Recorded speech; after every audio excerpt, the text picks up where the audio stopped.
One of the biggest flops in the first Hunger Games movie was their failure to tell the story of how Peeta gave Katniss the bread, the foundation for their whole bond to each other. The tiny clip they give you in the movie enrages me, so here is the full story from the book of the boy with the bread. So when Katniss was 11 years old, her father died in the mines. It was a January. It was very cold. Their family got some money from the city as like compensation to hold them over for a month while Mrs. Everdeen was supposed to find a job. But during that time, she was just catatonically depressed and non-functional and was not getting a job. So Katniss took over as head of the family. She was 11, Prim was just 7 years old. Katniss took the little bit of money they had and was stretching it as far as she could, going to the shops and buying food, doing her best to cook meals. Katniss had to make sure her and Prim still looked like normal and presentable when they're in public, going to school, because she did not want anyone to find out the state of their mother, because then the authorities would take her and Prim into a community home, which is essentially like a foster home, an orphanage. They're pretty bleak places to be, and Katniss particularly did not want Prim to be in there because she felt that it would just crush Prim's spirit. So for a couple months, Katniss is stretching the money as far as it can go until they run out, and this takes place a few weeks before May 8th. May 8th is Katniss's birthday, and she is trying to hold out until her birthday because she will be 12 and she'll be able to take out tesserae, which is food and oil rations for herself and her family in exchange for putting her name extra times in the Hunger Games reaping bowl. But the possibility of getting rations is several weeks away, according to the book, and they're out of food. For 3 days straight, all they've had is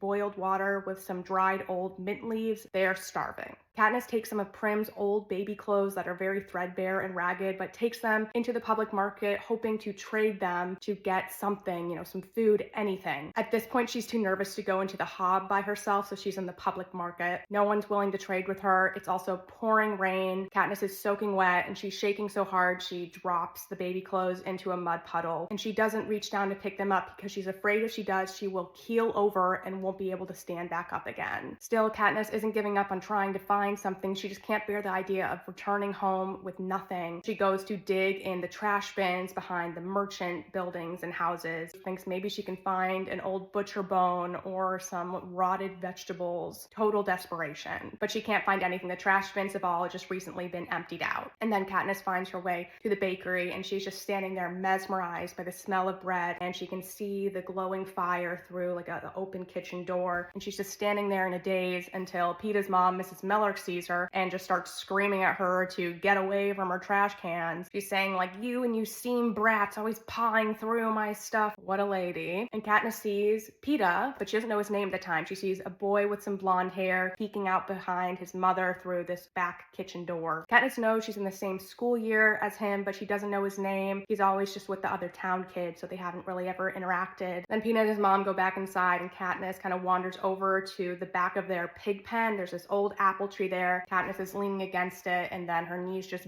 buckle. It's still pouring rain. She thinks to herself, let them call the peacekeepers and take us to the community home, or better yet, let me die right here in the rain. So she's totally given up at this point. I mean, she's hoping she just dies right there. She's so miserable. And then she hears some noise in the bakery. Peeta's mom is screaming. She hears the sound of a blow, like someone hitting something. And then she sees Peeta walk out the door, coming towards her carrying 2 loaves of bread. They're big loaves, and the crust is black, like it's fallen into the fire in some parts. Peeta's mom says, feed it to the pig, you stupid creature, like saying that to little Peeta after she just hit him. Peeta's trudging out there. He's tearing off pieces of the burnt parts of the bread and tossing it into the pig trough. And then the bell rings inside the bakery, signaling a customer's there, so his mom leaves. Peeta's still out there, and Katniss can see a red mark on his cheekbone from where he must have been hit. She said it looks like he was hit by something other than a hand, like some sort of object. This hit has an interesting foreshadowing. Haymitch slaps Peeta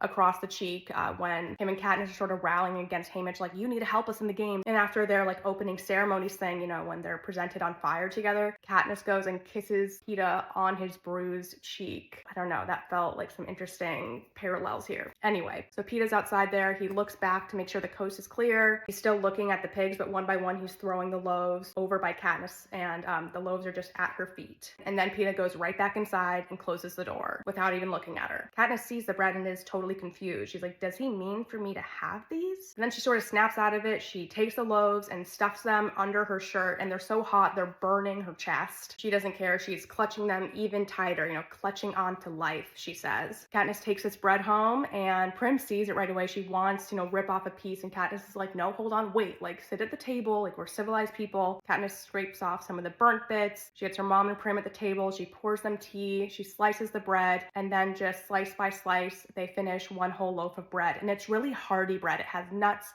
and raisins in it. So it's more nutritious than your average bread. Could just be a coincidence that this nutritious bread is what Peeta was baking at the time, or he could have picked those loaves to burn because they had more nutritional value to help her some more. I don't know. And the next morning, Katniss wakes up and she's starting to wonder, could he have burned those loaves on purpose, knowing he would get punished and hit for it just so he could give them to me? He doesn't even know me. Why would he do that? It makes no sense to her. So she convinces herself he burned them on accident, but it was still an enormous kindness that he chose to give that ruined bread to her, knowing he could also get punished for doing that. She kind of refuses to believe he burnt the bread on purpose. It's just too unfathomable. And also this morning, suddenly it's like spring overnight. The sun is out, it's warmer, the rain is gone. At school, she sees Peeta in the hallway, and his cheek is swollen, his eye is like a black eye. Peeta ignores her, he's with his friends. But after school, right before she's about to head home, her and Peeta sort of catch each other's eyes across the schoolyard before he looked away. Katniss felt embarrassed, and she looked down, and that's when she sees a dandelion. The first dandelion of the year. And this triggers a memory in her of all her time in the woods with her dad, and that's when she realizes how she and her family are going to survive, foraging for edible plants and hunting. She knows what she can do now. Ever since then, she's had this connection with Peeta. In her head, he's linked to this bread that gave her hope and this dandelion that made her realize she wasn't doomed. For the next few years, she would catch him looking at her several times, but he would always look away when she caught him, and Katniss felt like she owed him, and it made her really uncomfortable. She feels guilty after the reaping that she never thanked him, and throughout the year she'd think about thanking him but just never felt like there was the right opportunity to do so. And this is kind of all that she's thinking of right after Peeta gets reaped. In the movies, you just do not understand the severity of Katniss's situation when she got this bread from Peeta. Having not eaten for 3 days, no prospects of acquiring any more food or money or anything. Her, Prim, and her mom, they all could have died. You obviously learn about Katniss's origin story here, how she became this provider for her family from such a young age, but also for Peeta. I mean, you see, he did have this compassion, but he was also,